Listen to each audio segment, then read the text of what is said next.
김진영입니다. 네, 오늘 너무 만나뵙게 돼서 반갑고요. 김지아 선생에 관한 주제로 글을 쓰게 됐는데 이 글을 쓰게 된 계기가 있었어요.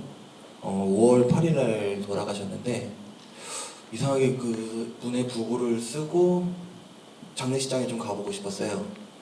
다음 날 제 장례식장이 한 10시 반에서 11시쯤 갔는데 조문객이 저밖에 없었어요. 그 자리에서.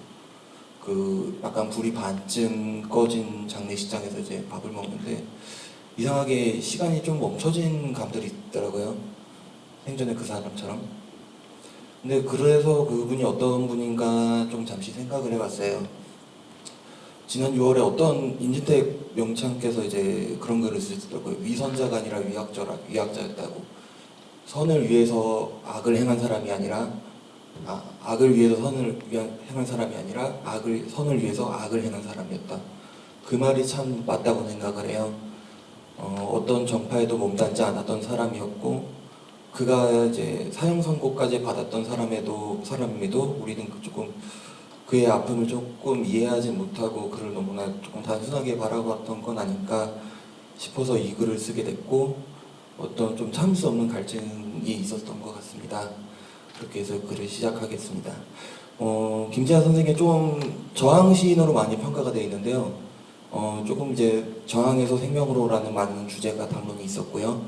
하지만은 이제 그의 생명 사상에 대해서는 좀 제대로 논의된 적이 없었던 것 같습니다.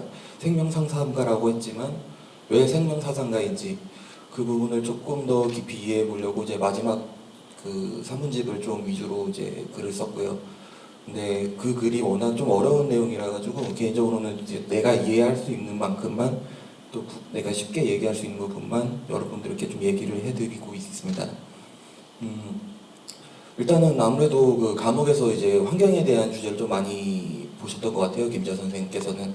근데 그 환경에 대한 주제가 결국은 동학으로 가고 정역으로 가고 주역으로 이제 다 이어지면서 선불교적 관점으로 이어졌는데 이 동학이 뭐냐면은 또 이제 동학이 이전의 동학이 아니라 또 새로운 동학의 이해로 바라봤던 것 같습니다.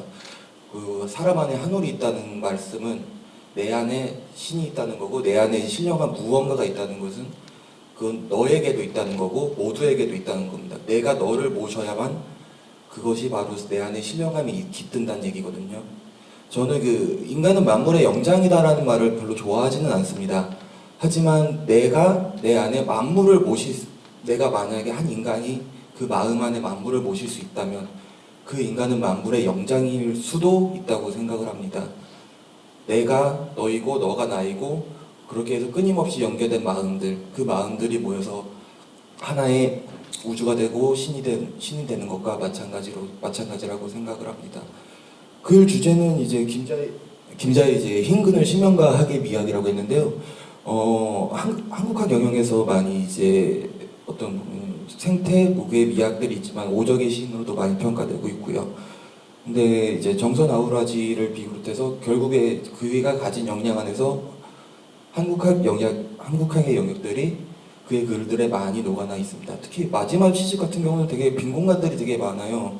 시의 완성도 측면에서는 좀 많이 떨어질 수는 있는데 오히려 그 빈 공간들이 좋은 거죠. 그게 바로 마음이라고 생각을 합니다. 마음. 생명에 대해서는 그렇게 생각합니다. 여러분들이 좀 생명운동을 조금 같이 해주셨으면 하는 바람도 있고요. 그 생명운동이 뭐하냐면 당장 여기서 무엇을 하라는 얘기가 아니라 당신 생명에 대한 마음의 씨앗, 그 씨앗 하나 가지고 그 씨앗이 여러 사람에게 전파될 수 있다면 그게 바로 생명운동이라고 생각을 합니다. 돌 하나에도 살려는 마음이 있다고 했어요. 살려는 마음이 있다는 것은 생명이 있다는 얘기고요. 그게 돌뿐만이 아닌 것 같아요. 여기 있는 컴퓨터조차, 건물, 사람이 만든 물건조차 그것들이 모두 생명이 깃든 거라고 생각해요. 마음이 있다는 것이고요. 결국 그 돌 하나에도 마음이 있다면 그 하나도 그리고 만물의 신령함이 깃든 만물의 영장이 될 수 있겠죠. 그렇게 해서 이제 김지아 선생들을 쭉 이게 풀어나다가 보니까 너무 조금 가슴이 아픈 부분들이 되게 많았어요. 이제 그 부분이 이제 정치적인 부분들도 있었고 그 사람의 해명에 대한 이야기도 있었지만 그 사람의 생명사상을 과연 누군가 제대로 풀어줘야 하는데, 그리고 예술과 생명사상의 주제라는 무엇인가라는 고민도 하게 되고요. 예술은 결국엔 그 생명에 깃든 마음 안에 깃든 그것들을 표현하는 일이라고 생각을 해요. 단순히 이제 꽃이 예쁘다, 자연이 아름답다, 그것이 아니라 아름다운 자연을 내가 어떻게 이해하느냐에 대한 관점, 그것이 바로 예술이라고 생각을 합니다. 예술이 결국에는 이제 껍데기뿐만이 있는 예술이 되어서는 안 된다는 얘기와도 일치합니다.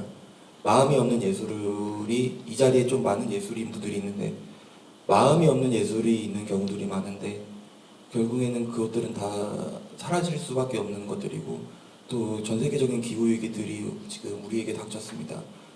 기후위기가 닥치면서도 우리는 이제 우리 주변의 어떤 만물의 변화만은 생각을 하는데, 우리 마음의 변화에 대해서는 생각을 못하는 것 같아요. 사람들이 자꾸 싸우려 들고 어떤 살아 반목하고, 되게 이해하려고 들지 않으니까 자꾸 반목을 하게 되는 거고.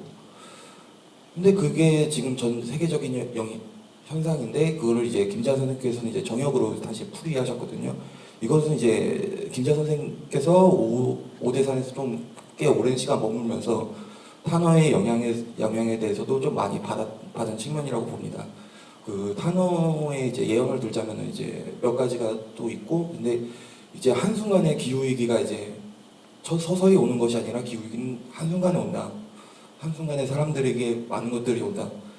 근데 그 기후위기 속에서도 가장 위험한 것은 사람들의 정신의 핍박이라고 얘기를 하셨어요. 그 정신의 핍박이라는 게 우리가 지금 인식을 하지 못하고 있지만은 완만한 죽음과 또 마찬가지로 통하는 이야기라고 생각을 해요. 완만한 죽음이란, 지금 이게 환경이 뭐 어디 오대산 자락이 좋은 것 같이 보이지만 오대산 자락이 결코 좋은 것도 아니고, 결국에는 중금속이 다 이제 산성비로 해서 토양이 오염되고, 그 토양은 우리들이 먹고 마시는 물이 됩니다. 우리들이 마시는 물이 결국 우리들이 마시는 물이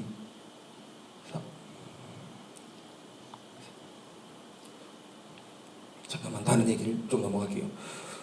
다시 마음에 대한 이야기로 넘어가면은, 그 마음 안에 아까 마음을 길러야 된다고 했는데, 근데 마음 안에는 악도 있어요. 근데 그 악이 신이 되기도 합니다. 그 악을 걸러줘야 되지만 그 악을 우리는 걸르려고 하면 우리는 그 악을 걸를 수가 없어요. 그 악을 제대로 바라보고 직시를 해야 할 때만 우리는 그 악을 제대로 바라보고 글을 쓸 수 있다고 생각합니다. 김지아 선생님께서 그런 분이었다고 생각을 하고요. 그 음악에 대한 이야기를 되게 많이 쓰셨는데, 슬픈 노래 안에도 신명이 있고, 신명이 있는 노래 안에도 한이 있습니다.